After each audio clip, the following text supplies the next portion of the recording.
And so some researchers argue that in extreme split brain cases, there really are two conscious agents that are coexisting, each with their own kind of experiences and goals and decisions, even morals.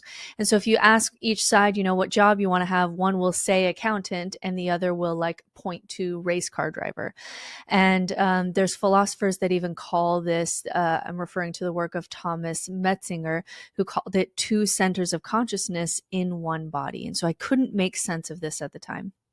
And so the left hemisphere, the other thing that blew my mind was that the left hemisphere, which handles language, will make up stories in real time to explain what the right brain is doing, even when it has no access to that information because, the corpus callosum has been split.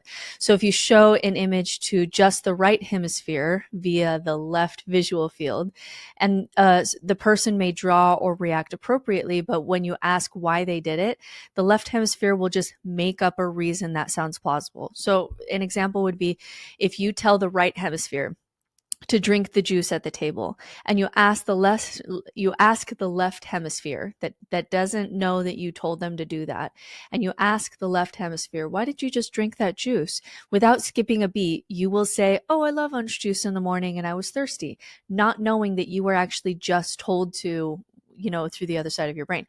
And so the one that really challenged me, though, is I'm listening to this and I'm trying to process this, that there's two independent brains having an independent conscious experience that are in some ways different people. The one that really challenged my faith at the time was you can ask each side, do you believe in God? And one side believed in God and one didn't. And something clicked for me in that moment where if my brain could be severed into two independent experiences, even with two different sets of beliefs, or you could change something in my brain, like a brain tumor, and then you change my personality, how then could I have a soul that is in any way me? And also, how could you judge that soul? Because if one side of me believes in God and has certain morals and the other side doesn't, does that mean one of my soul, if I had split brain, does that mean one side of me would go to heaven and the other side could go to hell?